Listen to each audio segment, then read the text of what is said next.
Antes de empezar con la presentación del libro en sí, vamos a hacer un breve resumen de la biografía de esta chica tan maja que tengo aquí.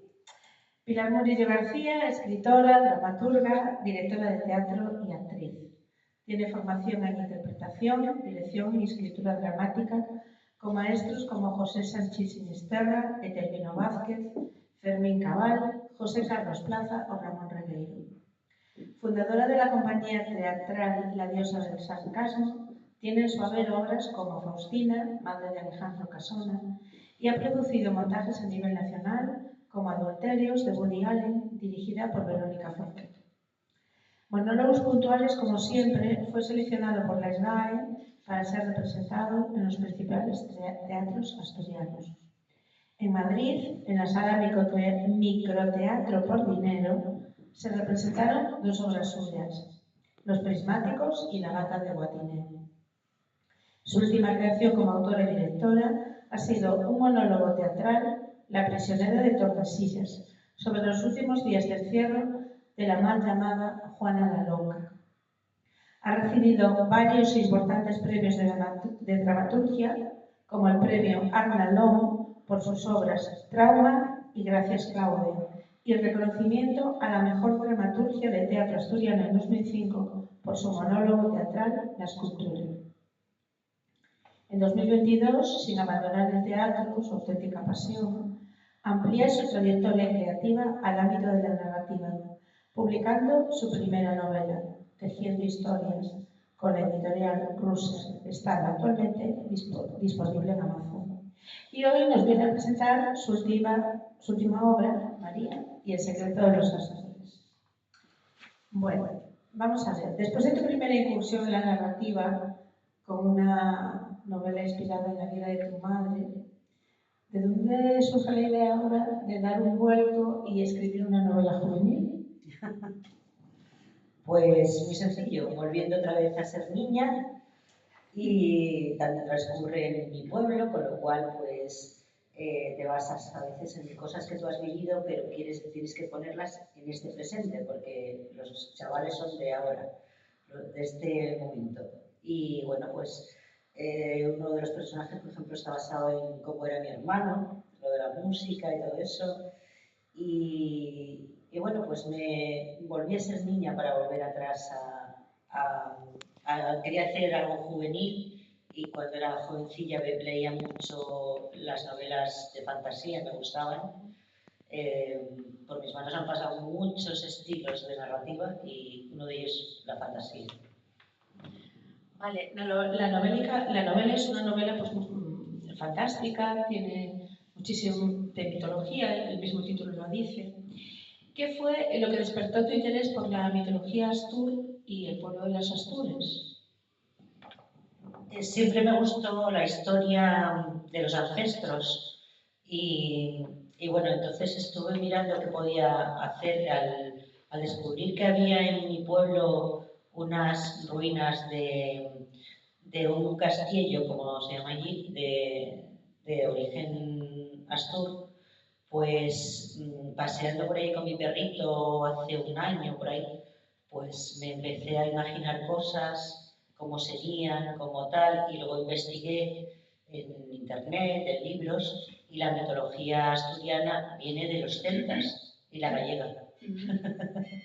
De ahí procedemos, sí. Bueno, te iba a hacer una pregunta, que la novela nace más de la investigación histórica o de la imaginación. Supongo que un poquito de mezcla. Sí, hay una mezcla de todo. O sea, hay cosas reales en la historia de los astures, pero luego ya está pues cosas que, bueno, la druida o la hechicera, pues me la he sacado del bolsillo. También que la niña sea una, ¿cómo se llama? Cuando es sus antepasados eran astures en la ficción, y entonces pues revive toda esa magia y todo eso gracias a, bueno, que es una historia que la buscan a ella para que pueda salvar la península ibérica de de los romanos, lo que pasa que, bueno. ¿Y por qué una novela juvenil? Quiero decir, es verdad que a lo mejor estas historias fantásticas, mitológicas, pues llaman más a lo mejor la juventud. Pero bueno, tenemos ejemplos como por ejemplo Juego de Tronos, que es, o la otra, la de El Señor de los Anillos, son novelas pues, de este tipo, fantásticas, que llaman a todo tipo de público, ¿no? Sí. ¿Por qué decidiste que la pareja protagonista, o sea, los protagonistas fueran adolescentes? Bueno, pues por lo que te decía antes, porque viajé a mi interior y entonces pues fui a mi adolescencia. Pero realmente, aunque sea calificada como juvenil, es una historia que a partir de los 15 años, 12 a lo mejor, la puede leer cualquiera y le va a gustar.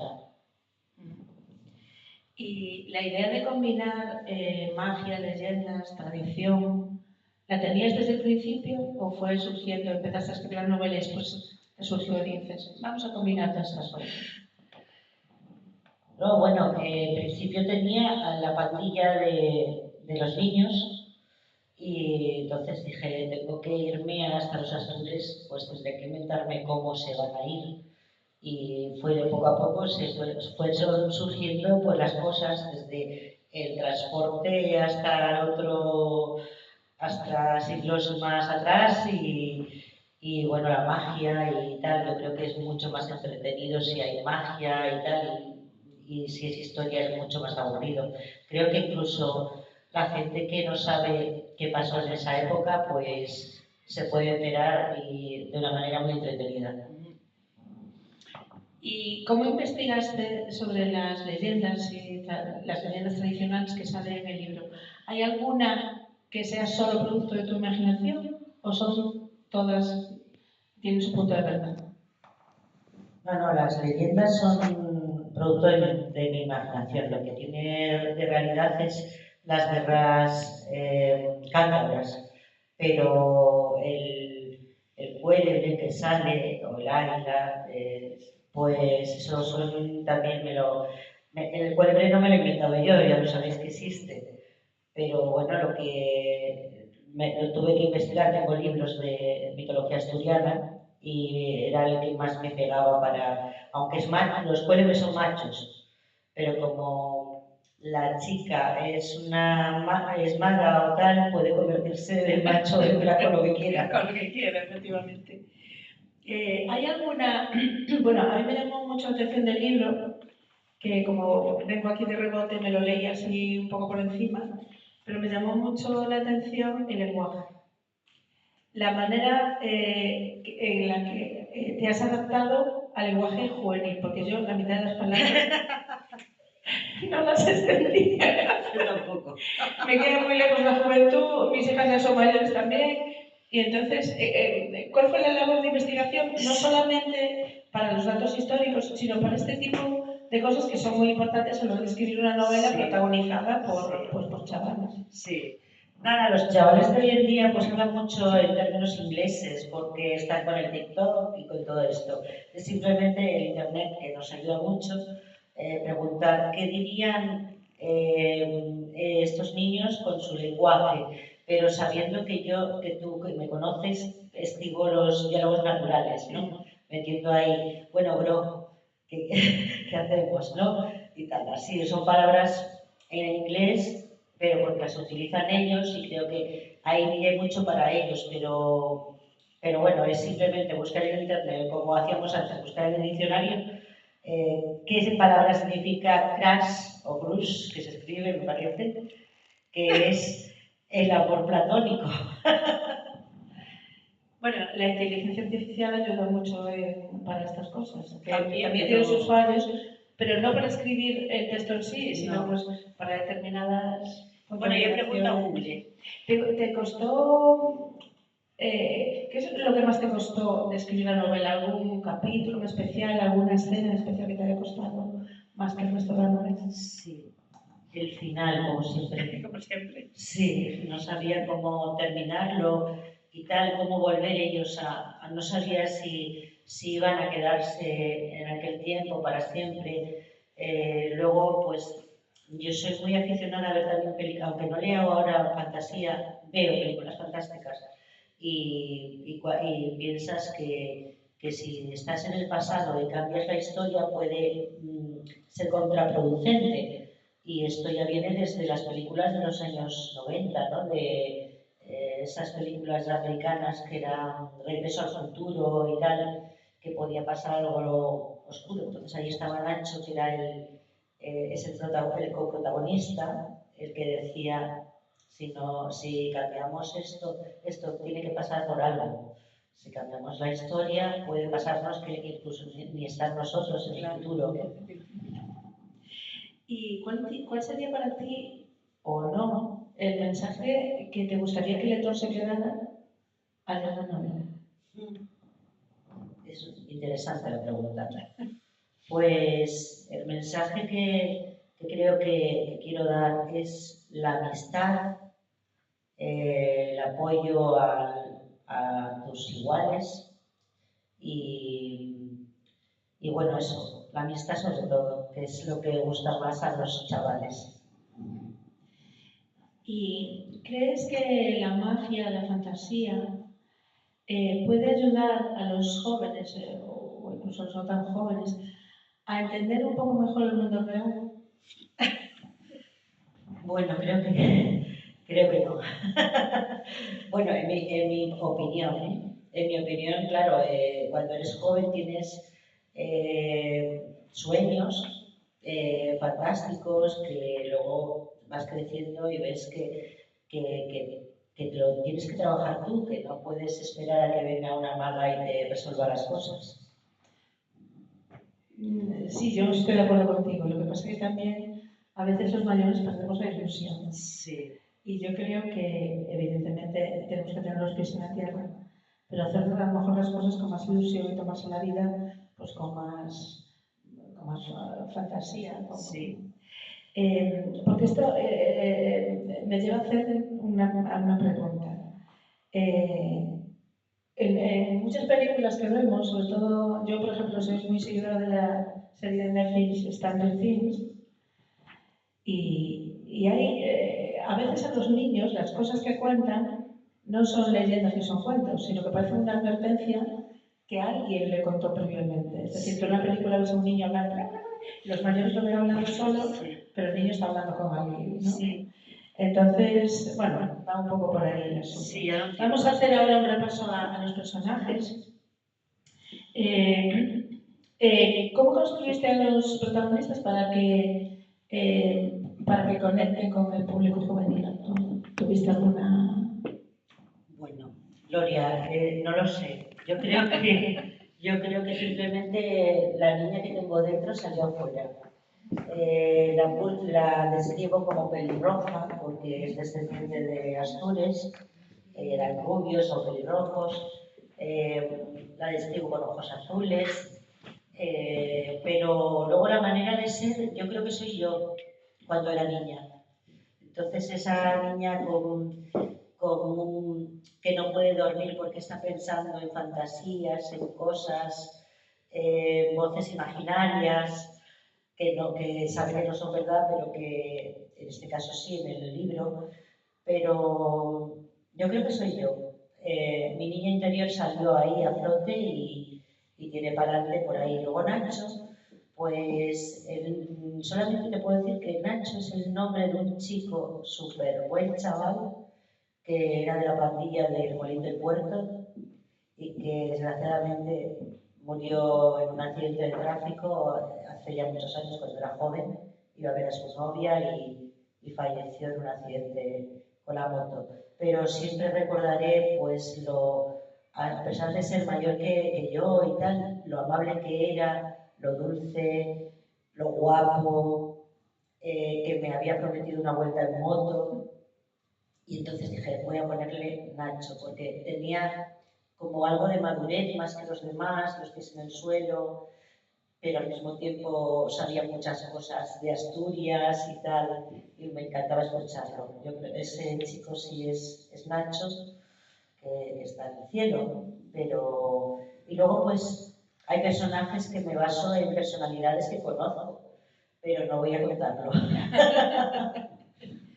Bueno, es verdad que la mayoría de los libros que escribimos llevan siempre algo de nosotros mismos y de lo que nos rodea, casi siempre, ¿no? Cuenta un poco a nuestros oyentes los personajes humanos y míticos que hay en la novela. ¿Conviven bien o entran en conflicto muchas veces? Cuéntame, sin hacer spoiler, cuenta un poquito. A ver, ¿te refieres a los del pasado o a los de ahora? Los personajes. Los personajes. Bueno, pues casualmente los jóvenes con los adultos de Asturias sí conviven bien. También es un poco extraño, pero ocurre que Nacho, por su madurez, le hace caso Cauronus, que es el jefe de los Astures, y que la niña de 15 años está muy llegando a, ¿cómo se llama?, a tener un vínculo muy fuerte con su antepasada, que es Ligeia. Es que les puso unos nombres muy astures. Lugeira. Sí, les puso unos nombres muy astures buscándolos y luego no sé ni pronunciarlos. Luego, claro, no conviven bien con los romanos. Porque ahí vienen, pero sí que se unen. A ver, los astures tenían varios clanes, entre ellos a veces por terrenos o por lo que fuera tenían peleas, pero eran más bien estos astures que venían de los celtas eran, ¿cómo se dice?, labradores, ganaderos, y si no les pisaban su terreno, pues no luchaban. Pero claro, vinieron los romanos que estaban más entrenados en la guerra y todo esto, y viendo películas, pues ya ves cómo se disponen ellos a luchar. O sea, la estrategia que tienen los romanos es muy diferente a la que tenían ellos, que atacaban por sorpresa y no tenían nada estudiado, ninguna estrategia. Por eso, bueno, podían ser una resistencia para los astures. De hecho, yo creo que nos ha llegado hasta estos tiempos cosas de ellos, pero gracias a que Plinio, creo que se llamaba, el que escribía las batallas de los cántabros, que se llaman la batalla de los cántabros, pero estaban unidos los astures y los galaicos. Se unieron todos para hacer frente a los romanos. Entonces, esos son los que se llevaban mal, perdón. Vale, y enlazando con esto que estás contando, ¿qué valores de pueblo astur resaltas en la novela? Pues ellos, sin saberlo, tenían una democracia que funcionaba. No como la de aquí. No como la de ahora. Sí, ellos hablaban con los mayores, se reunían ante una hoguera o tal, y no eran los mayores los que decidían y bueno, llevaban al pueblo, pues no era ninguna dictadura, era lo que era mejor para ellos y bueno, pues sembrar, tener cabras, ovejas, vacas y poco más, no sé. O sea, un poco el consenso, ¿no? Sí. De tomar las decisiones, el saber convivir. Sí. Bueno, yo aquí tengo una pregunta que dice: María, la protagonista principal, ¿es fruto de tu imaginación o te inspiraste en una persona real? Pero creo que ya me la has contestado, que te inspiraste en ti misma. Bueno, la historia nos lleva a un viaje de mundos mágicos, escenarios legendarios, donde la realidad, la historia, la tradición y la fantasía se entrelazan. María es una adolescente de hoy en día, se encuentra de repente en un mundo desconocido y lejano, donde va a vivir una aventura mágica. Y a quién no le apetecería vivir una aventura mágica, ¿no? ¿Qué va a encontrar el lector concretamente en este personaje, el personaje de María? Pues va a encontrar a una niña que se va a realizar durante esta aventura, que se va a crecer, que se va a encontrar a sí misma que descubre el amor, bueno, pero sin llegar muy allá, porque somos jóvenes, y bueno, que va a tomar decisiones que se puede asombrar, tiene visiones, bueno, es una salvadora de los Astures y de Masi, porque voy a seguir escribiendo sobre ello, o sea que... Ahora, escuchándote, se me ha ocurrido otra pregunta. El personaje de María está inspirado en ti misma, ¿no? Pero ¿cómo actuaba yo con mis pero fantasías? ¿está inspirado en lo que tú eras o en lo que te gustaría ser? Ah, en las dos cosas, en lo que era la soñadora, pero claro, María llega a cumplir esos sueños. Y yo, pues claro, no voy viajando en el tiempo, ojalá. Que volvía para los 20 ahora mismo. Pero bueno, bien, me gustó la idea de soñar, de volver para atrás. Hay que, como se dice a veces, ponerte así como cerrar los ojos y volver a soñar, no, a ver lo que viviste. Sobre todo cuando tienes 15 años, que yo era muy niña, no era como otras más espabiladas. Entonces yo tenía muchos sueños, mucha fantasía, escribía ya cuentos y fantásticos además. Entonces era eso, mi felicidad era el grupo de amigos del Molín del Puerto, escuchar a una cantando la guitarra, tocando la guitarra, canciones de Ana Belén,